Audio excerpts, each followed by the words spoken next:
are supposed to turn the world upside down, right?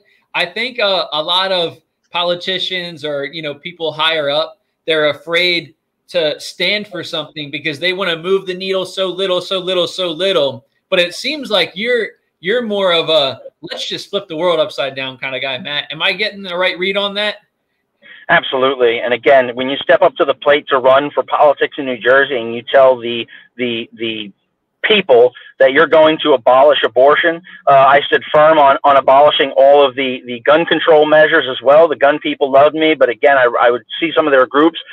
Gun people were great. They at least argued and debated it, man. They were great. They at least gave some merit and talked about it. They believed, hey, she stinks. She doesn't stand for gun owners, even though the NRA gave her their support.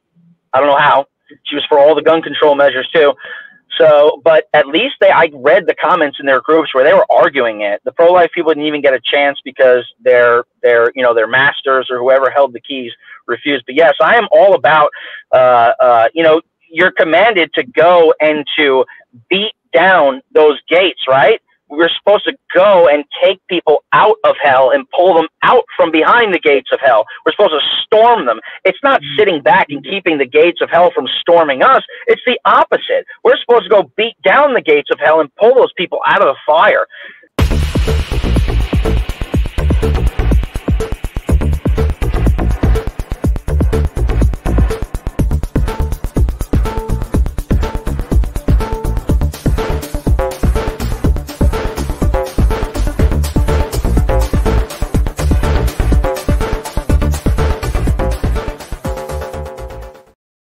And welcome to Tearing Down High Places. My name's Average Joe. I've got Pastor Tim in the house. Hi, Tim.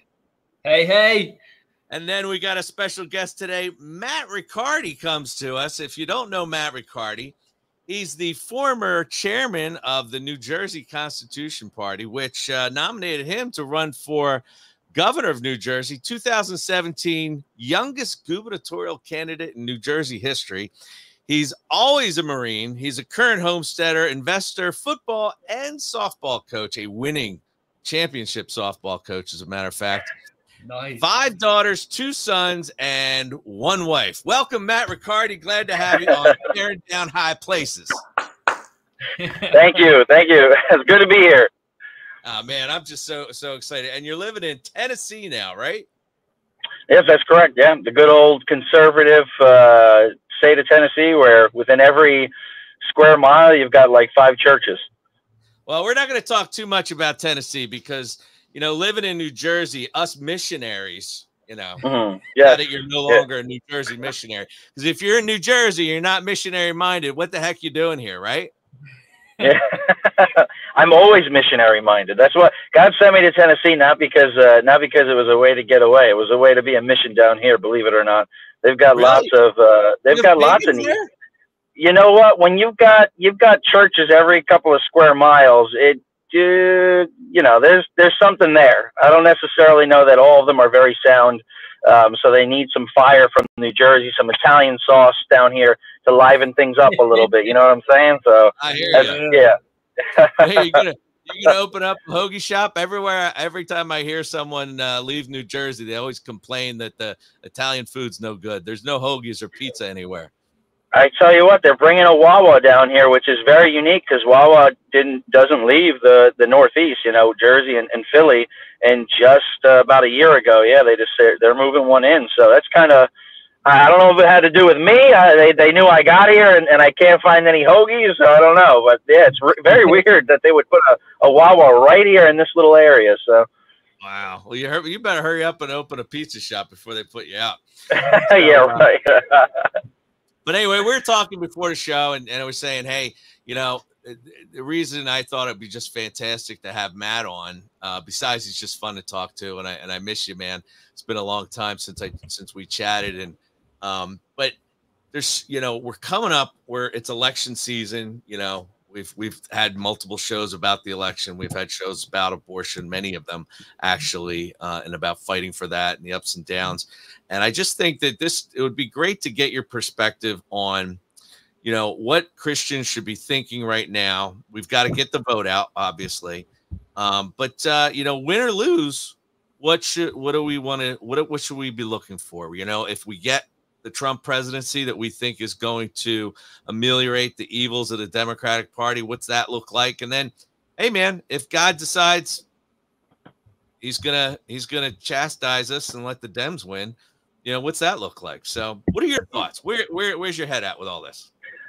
Well, I think no matter what, it's not too cliche to ever say we should always be looking towards the, you know, the kingdom. We should always be looking at Jesus in everything that we do, and in everything that we're given. Obviously, God puts people in power. We know that, and our place here on earth isn't necessarily to be concerned with government and with the way that government acts, but more so with you know, with preaching the gospel. And now we have to exist within all of that. But let's not be too worried. Let's not be too stressed out regarding the coming and going of rulers and people that are in positions of power. We know that none of them are ruling with an intention of bringing the kingdom. None of them are ruling with an intention of having a Christ-centered culture. Very, very few people at all, even state and local speaking. So what we should be looking for is we should be looking for opportunities in education. We should be looking for opportunities to advance the culture. You can't win back these places. You can't win back a nation that was formed through the Bible and through Judeo-Christian principles, a nation that was formed very much as a Christian nation. You can't win that back without changing the culture. And it didn't get this way overnight. It didn't get this way by one single compromise. It got this way from endless compromises and from people who walk around with the name Christian on them compromising. And they haven't read their Bibles, and they haven't read the Pilgrim's Progress and learned anything about the walk.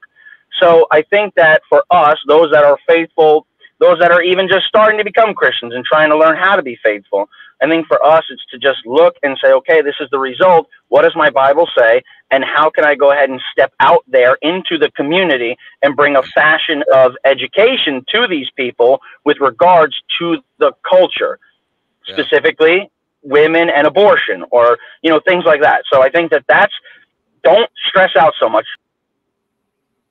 In general, is something that is. Oh, did we lose him? We did a switcheroo there. We did a quick switch.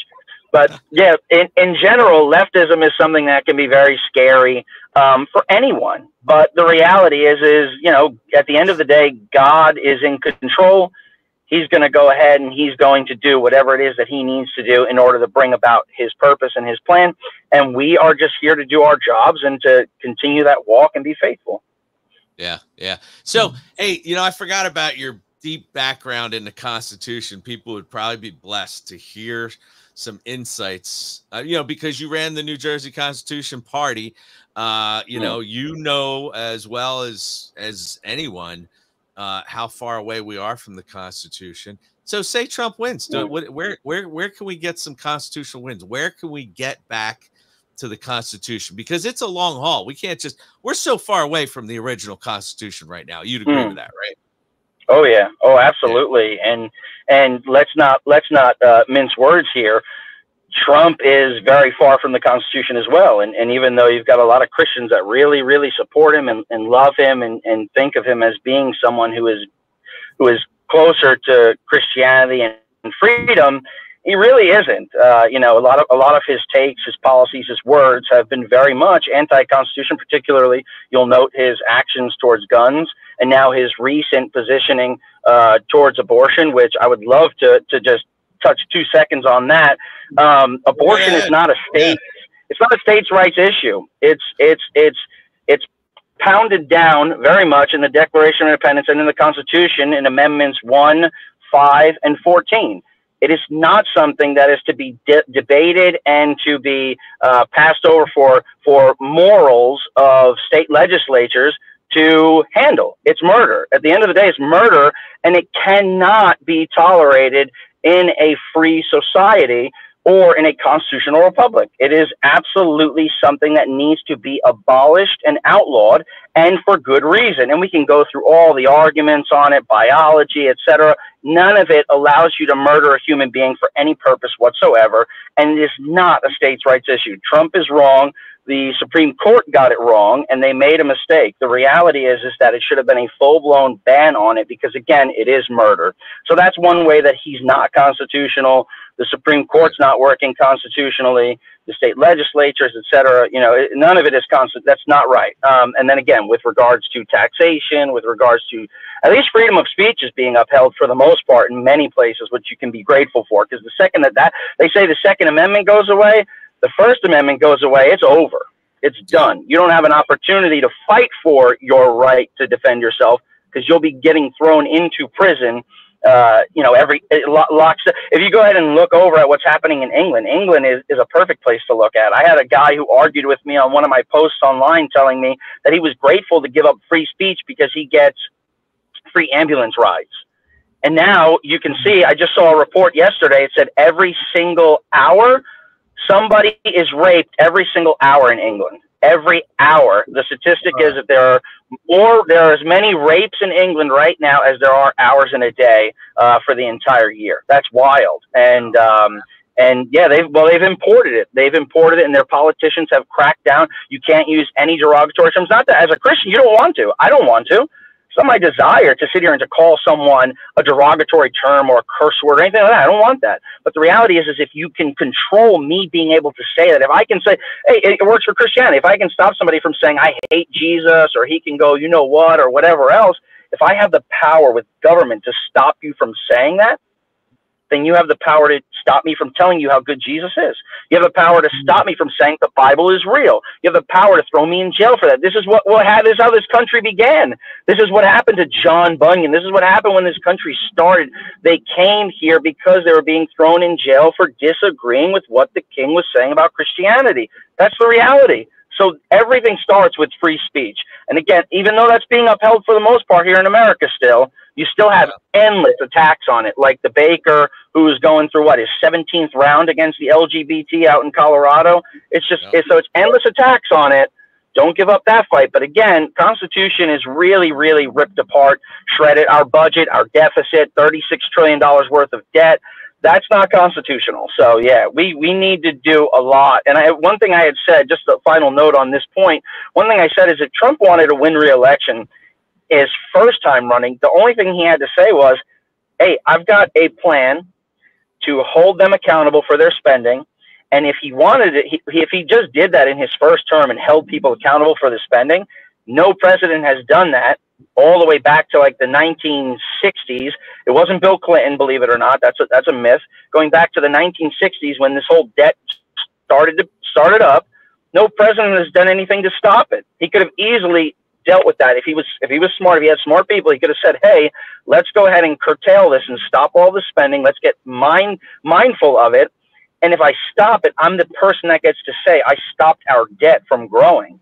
Obviously, that hasn't happened. It's ballooning. It's going to explode. Who knows when? But the reality is that right there is the key thing to focus on. If you want to focus on politics, if you want to focus on what's going wrong in this country, focus on that debt. The Bible says when you're in debt, you're a slave. So we are 100% enslaved here in this country, even if we believe that we are free. We are not. Wow. No, that's well said.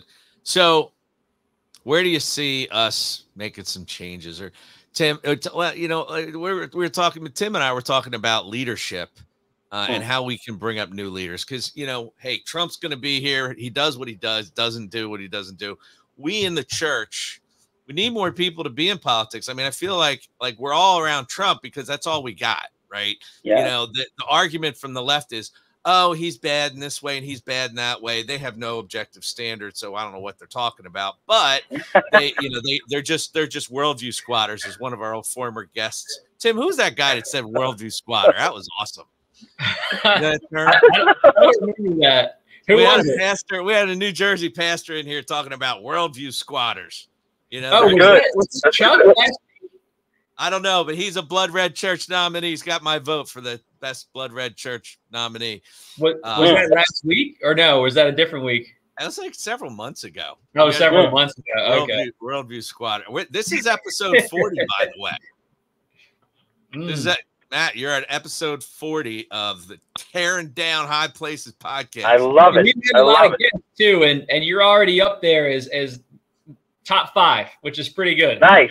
All right, let's bring it up. You know, 15, not even 15 minutes in. So, but to get back to Joe's question, do you have any advice for me? Because I'm a youth pastor. Is there a way for me to communicate to kids about the culture and going on? Do you have advice of like what age that should start talking about politics? Because it seems like the world doesn't want to talk about religion. The world doesn't want to talk about politics. But what is more important to talk about? Yeah, so that's a really great question, and I appreciate you as a youth pastor more than I can explain, especially in a good church, right? I mean, from what Joe tells me, the church, parenting in general, is what's destroyed this culture. Parenting is obviously the win-lose situation. That's where it all comes from. The church is not to be training your children for you or educating them. That's your job. When they come into the church, if they are handed over to you, then I feel like you have a position. I taught kids at church as well.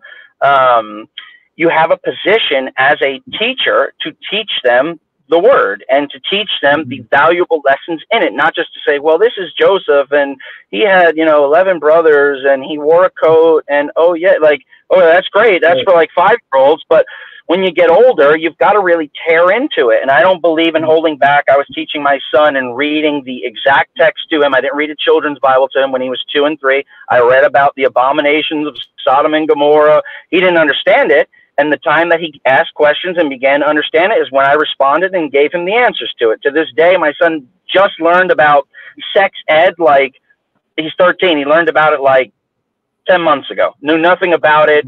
Still has no interest in any of that stuff.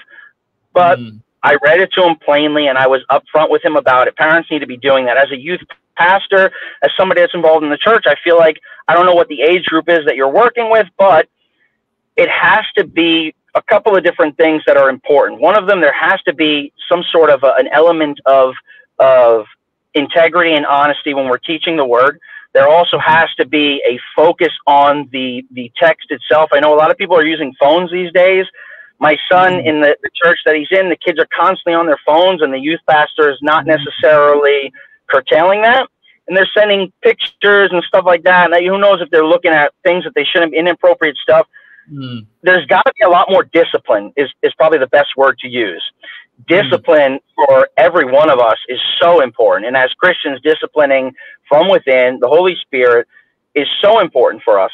In the church, there needs to be great discipline. And the discipline needs to be centered around honesty and integrity. And as Joe had mentioned the other day, we're bringing too much public school into our Christian lives and into the church. And there's not enough discipline.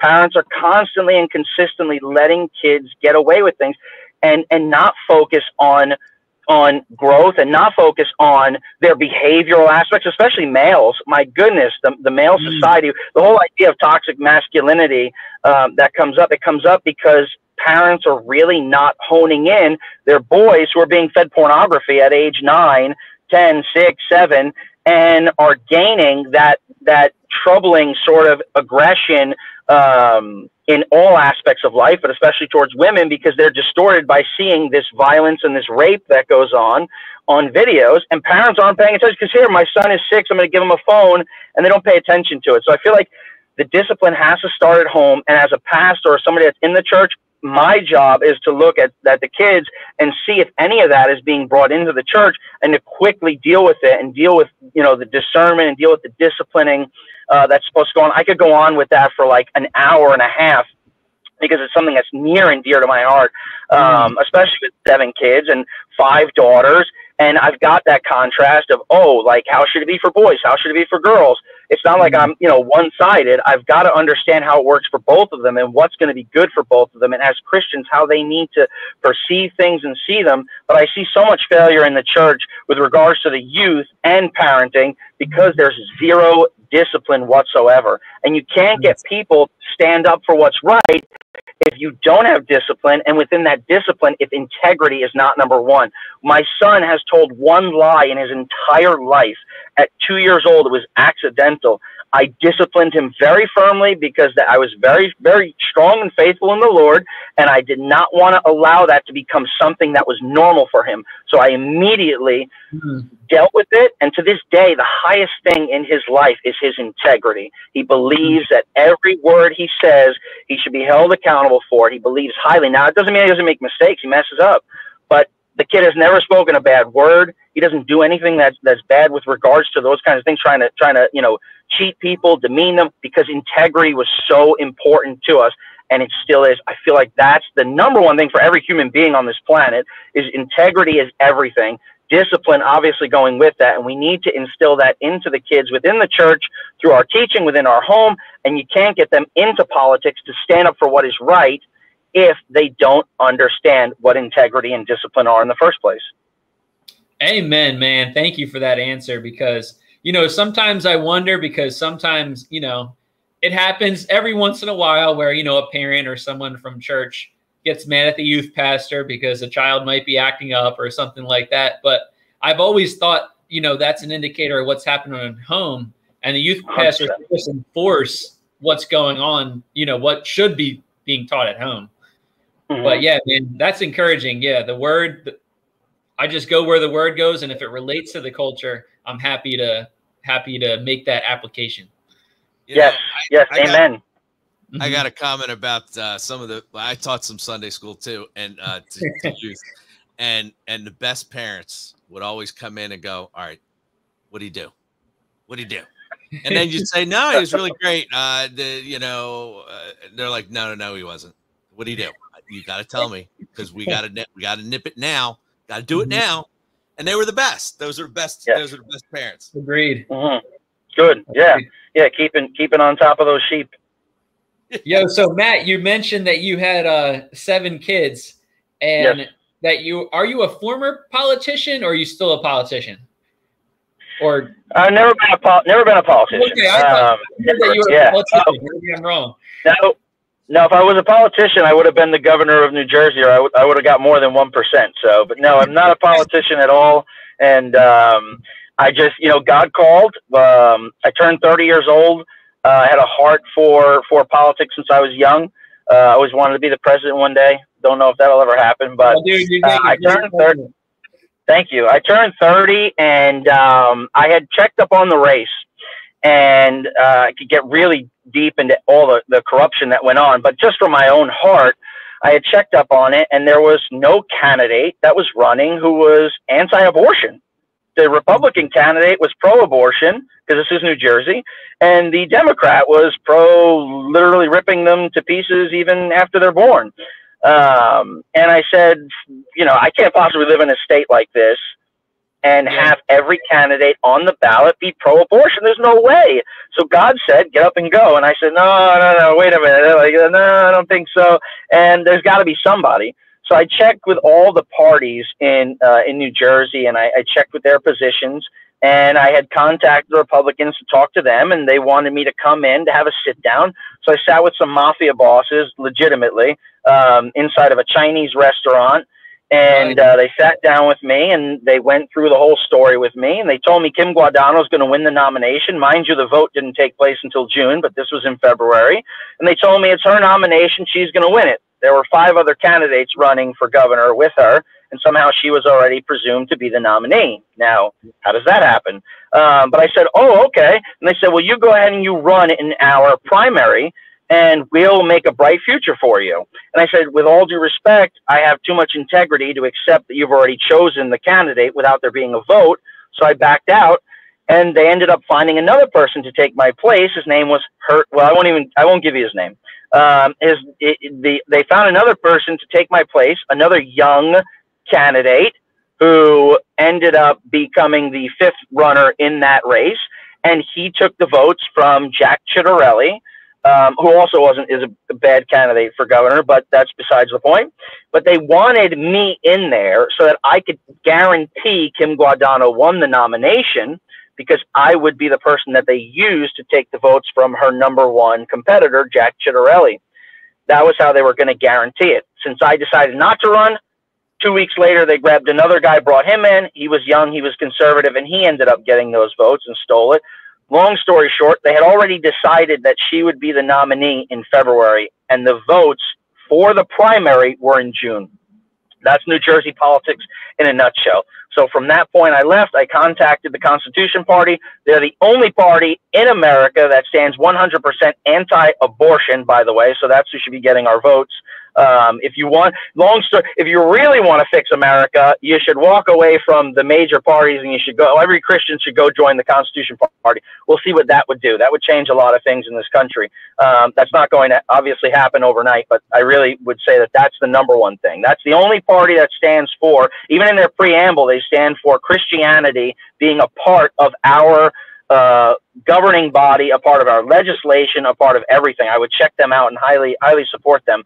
But again, yeah, that's how it all began. And they said, I called them up, they had an interview, and they said, you know what, we want you as the nominee. So I took it up, and I stood 100% on the Constitution, 100% on my faith, 100% on what God said to do, and I ran the race. And yeah, people mocked me for it all day. Oh, you're such a loser. You ended up with you know, less than 1%, blah, blah, blah. I'm like, that's fine. That's okay. Because at the end of the day, minds were changed.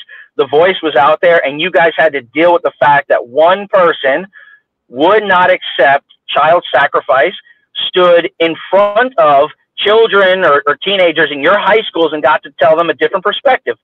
That's good enough for me. I got to tell teenage girls that you do not have to kill babies in the state of New Jersey. That was good enough for me, baby. If I have to run the rest of my life and those are the races I run, beat my face into the ground so long as I get an audience to stand before, just like Stephen, just like Paul. Give me the audience. Baby. They have one. That's it. I started as one person. By the end, I ended up with 7,000 votes. People were listening. Good enough for me. They have no idea you're running a whole different race that God's calling you to run. That's right. Amen. Yeah, that's right. So, dude, I'm really encouraged by that, man. That's awesome. Yeah. Thank you for sharing that. Yeah. Joe, did you have a question you were trying to answer? Sorry, I didn't mean to interrupt. I was trying to say audience of one. That's I think Matt being from the from up in Freehold area, he's more of probably a Giants fan, but down here in Philly. In Southern Jersey, we had the Eagles quarterback. He had a T-shirt that said "Audience of One." That was his tribute to Jesus Christ. Yeah, awesome. Yeah. Was it Foles? Huh? It was Carson. Was that Nick Foles? That was Wentz. Yeah, but Nick Foles is the man too. He's a born-again Christian. Yeah. Yeah, I happen to be a 49ers fan, so I know what it's like to be an audience of one living in New Jersey. So, Matt, you mentioned something about you were sitting with mob bosses and the mafias. Is the mafia have control over New Jersey? Yeah, the mafia has control. I mean, you saw what happened with the Pr0s just a couple of weeks ago. They were shutting everything down. The guy said, "Oh, I'll shut the whole economy down. You know, I don't care until I get what I want." You saw that, right? The whole where they were shutting down the Pr0s. Yeah. So they ended up getting what they wanted. But to have that kind of power to come out in the public in 2024 and say, "I'll shut the economy down," and you're just a guy that runs the union out on the piers in New Jersey and New York. That's kind of interesting. We should look into that. We won't look into that because he's a Democrat and he's a union guy. But the reality is absolutely, who runs the piers? The mafia. The mafia doesn't look like the good fellas anymore. They're the guys that work in the unions, that run the unions, that get the guys to vote exactly how they want to vote, even though they don't believe or support anything other than a pay raise. And that pay raise pays big money to union bosses who are mob bosses. The parties are also run by mob bosses as well. That's something that's well known throughout politics. The mob bosses control the votes. They control, you know, the media coverage and things like that. So, by the way, one note on that too. I wasn't allowed to be able to debate with Phil Murphy and Kim Guadagno. If I had been able to, I really feel like the media being forced to cover my responses to their questions in comparison to those two would have swung everything. Why wasn't I allowed on that stage to debate them and put my ideas forward alongside their ideas? Because money. The media makes it so that the election commission makes it so that you have to bring in $500,000 worth of donations in order to have a voice on the stage. So our system is incredibly screwed up, and it's jaded, and it's geared towards corruption. That is wild. Now, Matt, you being Italian, did you have a little bit more street cred or respect with the mob bosses, you think? Yeah. Oh, as soon as they saw the nose, look at that nose. As soon as they saw me walk through that door, they say, "Ah, bada bing, hey, this guy right here. We like this guy." So yeah, no, I don't know what. I think being a Marine really weighed with them. Obviously, being pretty clean, having all the other stuff that's involved as well, a wife and kids, and I think that they were intrigued by that. I don't know that Italians do well in politics in this country for the most part. I don't think we've ever had an Italian president or anything, so I don't know. But, but definitely. Yep. I was sitting here thinking, like, man, this guy would make a great president, even before you said you might do that one day. Do you think that's actually, is that a dream in your heart that might actually come to fruition? Well, God did what he did and does what he does with people who are a speck on the earth, who are not seen as anything special in the eyes. People that are sinners and have made lots of mistakes. Mine are well documented, and I own every one of them. My family members, that don't believe in Jesus and sit there and hold things against you, and they'll bring up stuff, and you're just like, I definitely did that. But at the end of the day, I put it on the cross, or I put it on Jesus. I certainly have made tons of mistakes. I wouldn't look at myself as being some white knight or some super clean human being who's deserving of any sort of accolades. But God doesn't use people that do. He uses people just like me and people that are messed up and have made lots of mistakes. Why? Because we're so covered in dirt that when you see the person rise to the top and they're now white as snow, somebody's going to ask, what happened? How'd that happen? Well, Jesus Christ. It was on God. Look at Gideon, I mean, there's so many stories in the Bible, but look at Gideon alone. So I'll never say never. If God says get up and go, I'm going. I don't care, And again, it's just like the Stephen and Paul thing. Execute me. I don't care. Put me on TV and execute me. It doesn't bother me at all. I'm not concerned with it. It's like my son, for a 13-year-old, has no problem dying for his faith. It's wild to hear my son talk like that, but he's like, I don't care if you want to punch me in the face, you hate my guts, you're going to kill me. I'm going home. I'm going to be with Jesus. It doesn't bother me, but I'm going to speak the truth. That kid's out in the streets of my neighborhood where there's tons of teenagers and kids that are really, really bad, and he's preaching the gospel, and he's telling them, about creationism. He's boldly standing, man. He's against evolution, talking to these kids. But I look at him as inspiration because he's on fire, and he has no fear. And I feel like we need to have no fear. And for me, again, standing up for being anti-abortion in the state of New Jersey, and you got to have no fear. And why? Because I die, I'm going home. I don't want to leave my kids and my wife, but if I die, I'm going home. I have no fear. I'm going to tell you what I have to tell you. And if you got to do something about it, do what you got to do. What an outlook, man. Such faith from I am so encouraged by that story of your 13-year-old doing that, because there are not many, there are very few at 13 sharing the gospel, and they don't even know that they're in a gold mine, because you know who else is open to hearing the gospel? It's other kids that age. Yeah, of course they are. And they respond to him. And even the ones that want to just get under his skin, they come back every single time for more. They like to get under his skin because they know he's clean cut, but it pierces the heart. The word will not return void. It pierces the heart. It gets back to them, and they come back every time. One of the kids who was riding down on his bike the one day, and he stopped in and he said, "Hey, man, will you pray for me?" And I was like, whoa, look at that. This kid's not a good kid, very bad kid. But with the constant talking to them and preaching to them, it hit him. He's going through a bad time. All these kids are going through a bad time, man.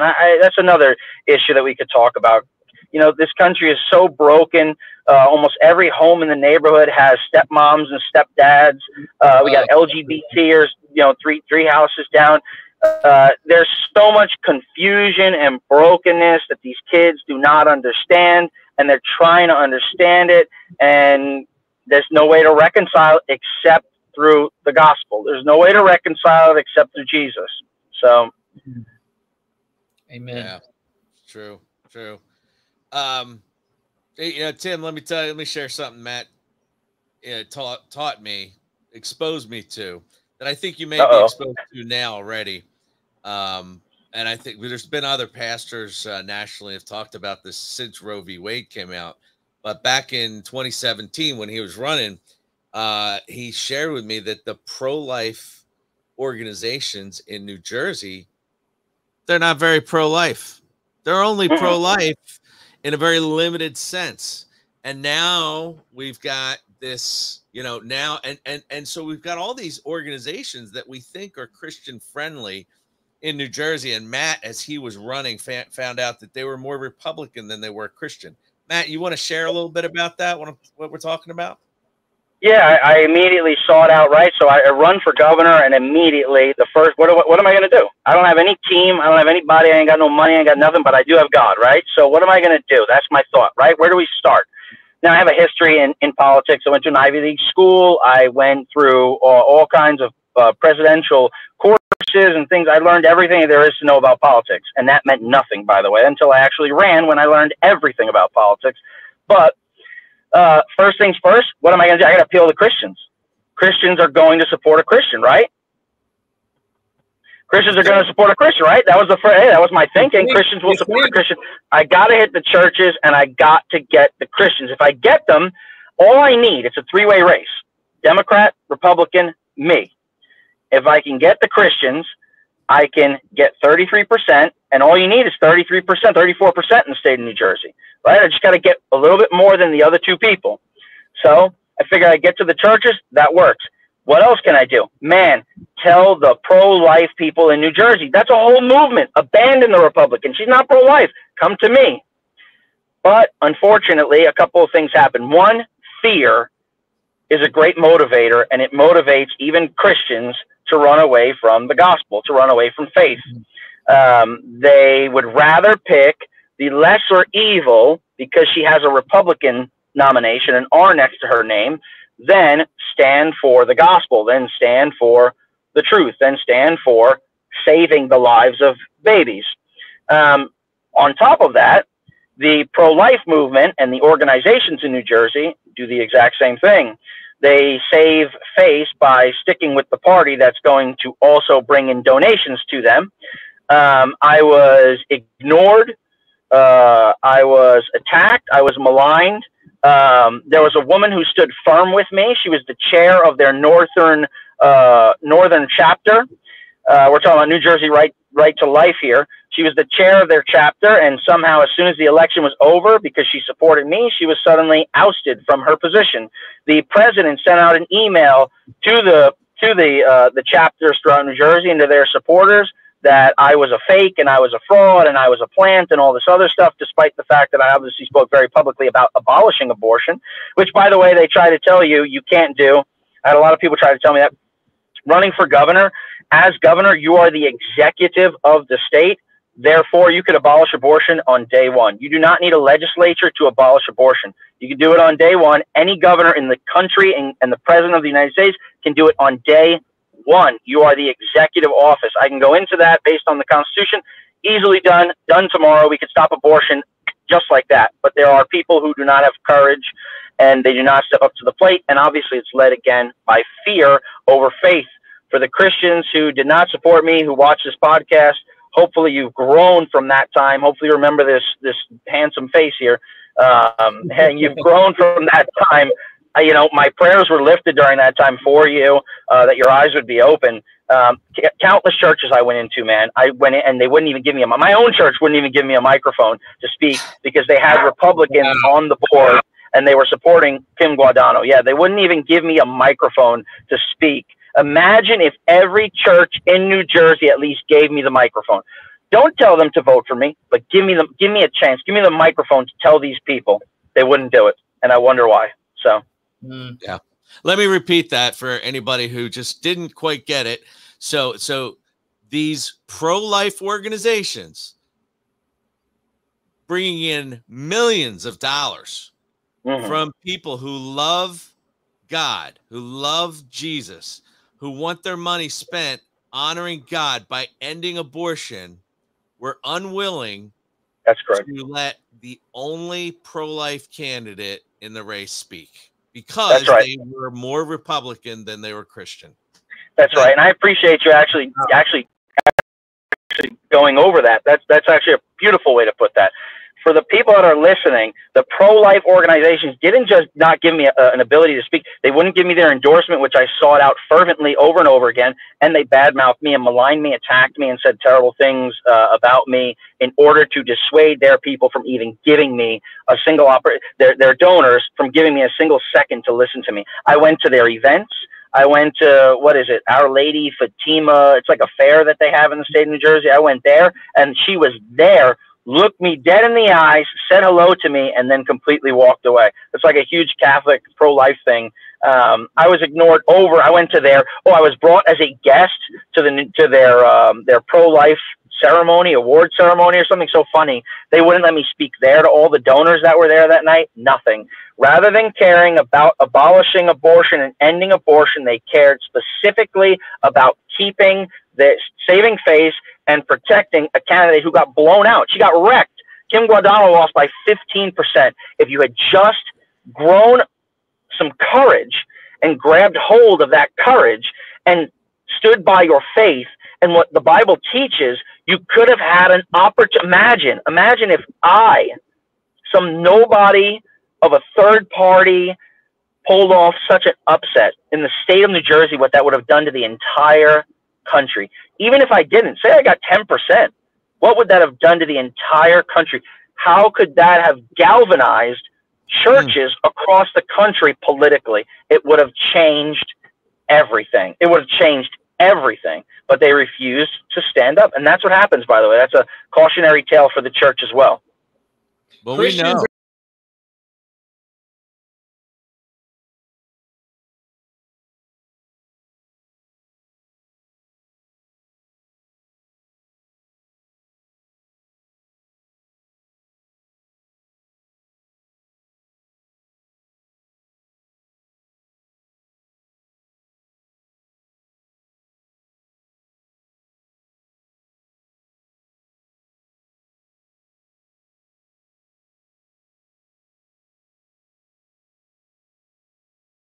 Any third-party candidate basically ever sees. God's hand was on it. His hand was on it. It was the church's job to respond. God will do a miracle. If he wanted to, he would have put me in power, and it would have been all his hand and all his doing. God gave them an opportunity, and the people in New Jersey, the choice wasn't what they wanted. And that's and I'm perfectly fine with that. Again, I got to speak to lots of people, especially young people. I got to speak to girls. I'm on record standing up against abortion and standing for human, for the right to life, for standing for the Constitution, freedom of speech, the right to defend yourself. Yeah, at the end of the day, that was God's plan, and that's where it went to. People had a choice. They didn't choose. And at the end of the day, he's going to give them what they deserve. How happy is everybody that chose Guadagno now? 7 years later. How happy are they now? Hey, Matt, I got a quick question because I just thought of this. Watching the last vice presidential debate when J.D. Vance was talking about abortion, he kind of echoed what I guess Trump said in where he wants to leave it up to the state.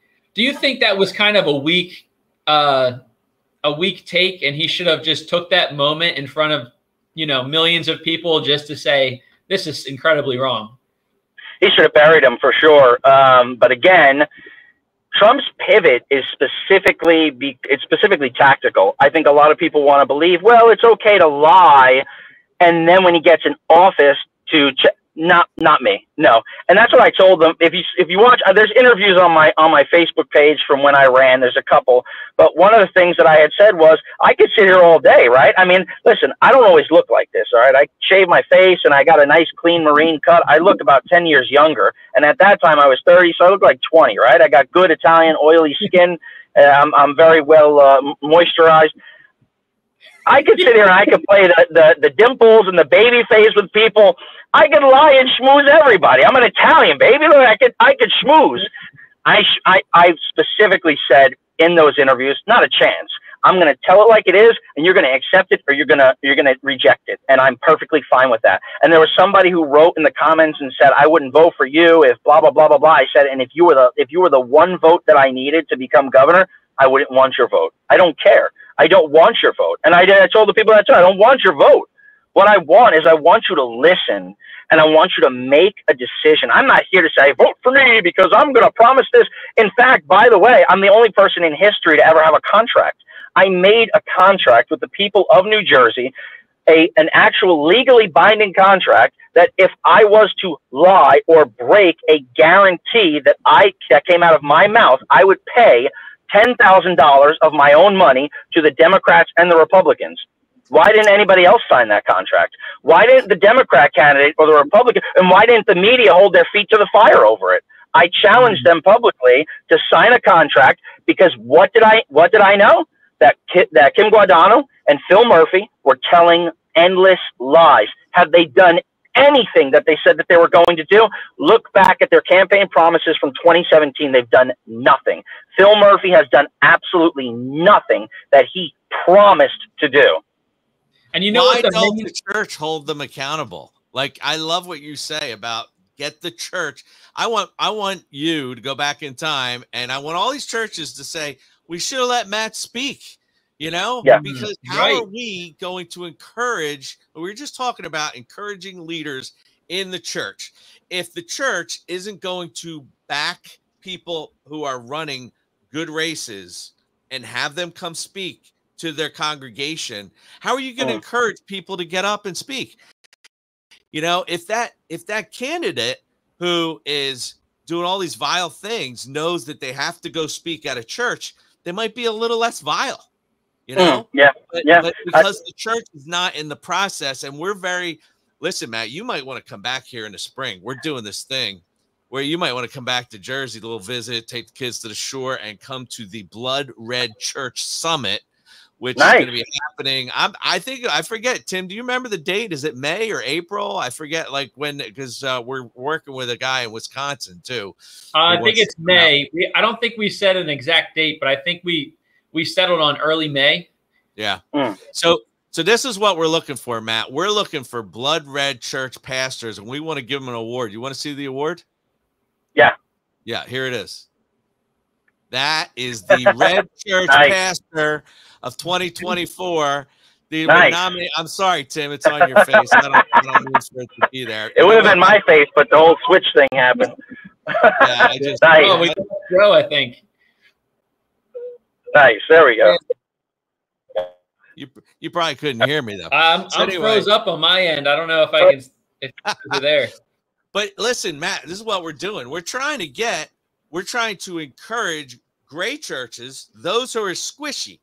You know, they're not the churches flying the rainbow flags with the female pastors, but they're the kind of squishy ones. They're kind of like, they got 1 foot over here, 1 foot over there. They don't, you know, their flock doesn't really know where they stand politically because they just don't want to talk about it. They kind of, we don't want to tear them down, right?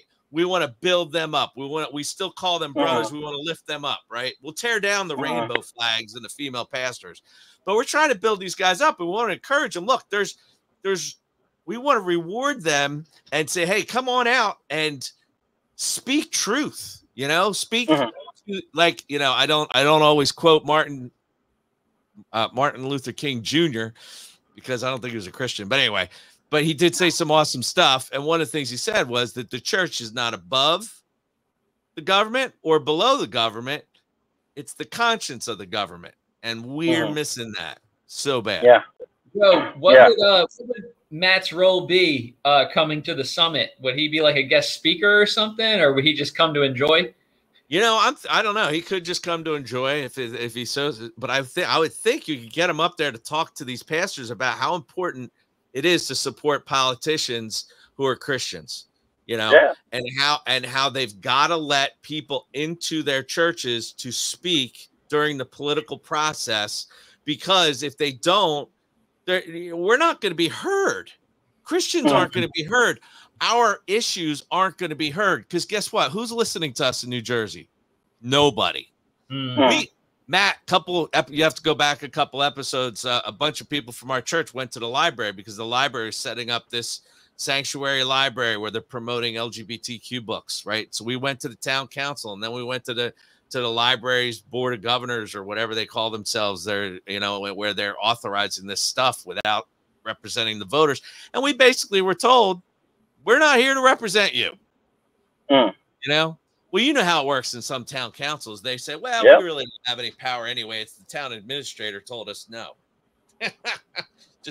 It's just crazy here. Just crazy. Yeah. So it looks like we're sorry, you go ahead, Matt. No, I was just saying, it's the mafia. That's how it works. Yeah. There's people that are in control, and they don't really care what you say. So I got a verse here that reminds me of Matt. Hopefully this will be encouraging to him. It's Psalm 127, verse 3-5. Behold, children are a heritage from the Lord, the fruit of the womb a reward. Like arrows in the hand of a warrior are the children of one's youth. Blessed is the man who fills his quiver with them. He shall not be put to shame when he speaks with his enemies in the gate. Yeah. Amen. That's my that's my whole entire I guess foundation. That's my mantra is Psalm 127. We believe it, you know, we firmly stand on it.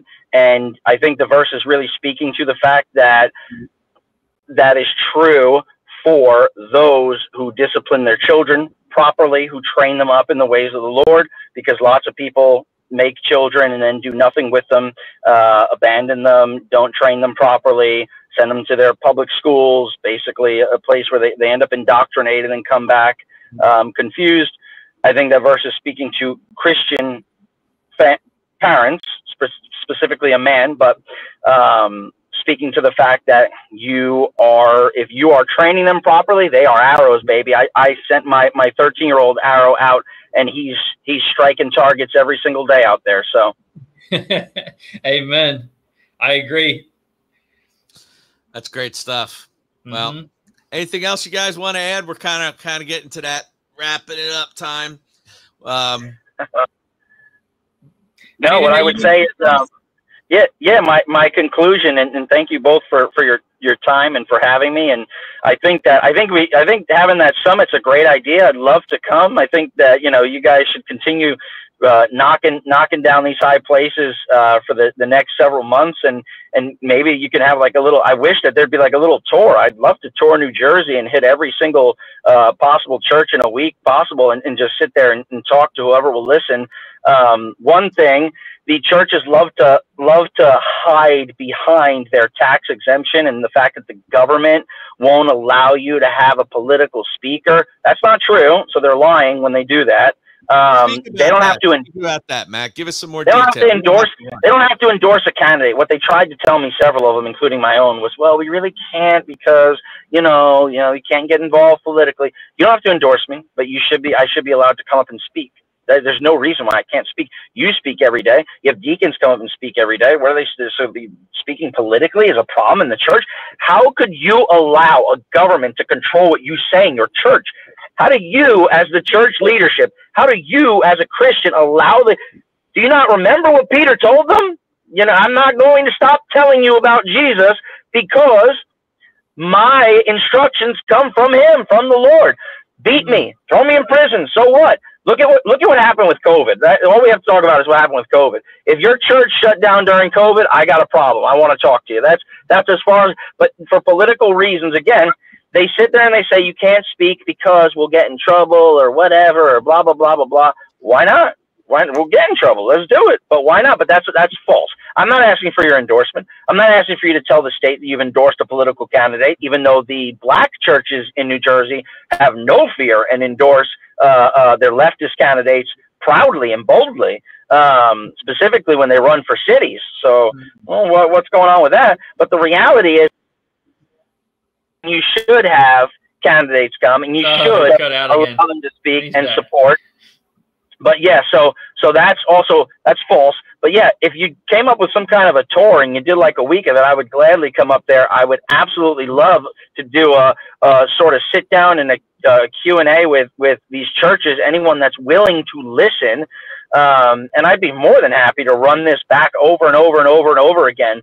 So yeah, if there's an audience, I'm always willing to speak to it, specifically about my personal experience running, my personal experience as a father of 7 children, my personal experience of dealing with youth and teaching them, my personal experience of as a Marine, my personal experience of growing up in a non-Christian home that was violent and awful. I can speak to any of those things and where that journey comes and what it looks like when it's fulfilled by Jesus Christ, by the Holy Spirit, and why it's important for every single one of us to step up in faith and courage and embrace that. Don't run from it. Don't fear it. Step up and embrace it. And I would love to always have an opportunity to speak about that. So, but again, thank you both for this opportunity. I love it.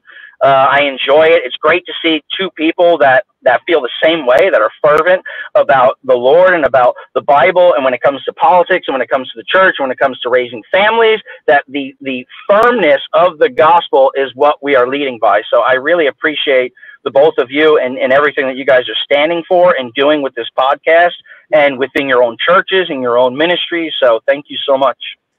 Yeah, Matt, fantastic, Matt.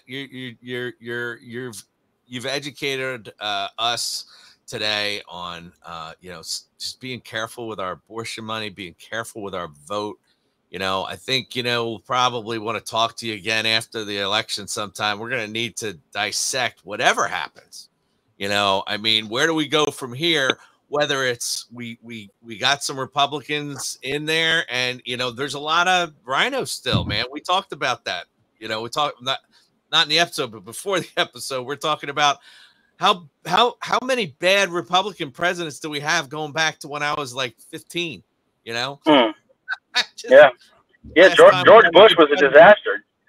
George Bush was a disaster. Terrible president. The worst. Horrible. And then Romney, oh my gosh, how bad is Romney? Right? Horrible. Senator? Horrible. McCain, horrible. McCain. It's just, I mean, we really need leaders, and we're not going to get leaders to step up unless churches are cultivating that. And so, yeah, it's our prayer. So, yeah, maybe you'll come back and we'll have another show. But it was fantastic. Love to have Matt again. That was awesome, man. All you said about us, the feeling is mutual. So, but I feel blessed to meet you, and you were one of the best guests we ever had, if not the best. Thank you. So I appreciate it. Thank you. If you were a pastor, we'd nominate you for the Red Church Band. But we'd love for you to get us some nominees. If you got some people, like some other some pastors that you would speak highly of, and send them to us. Because we're all right. Collect them, and we want to.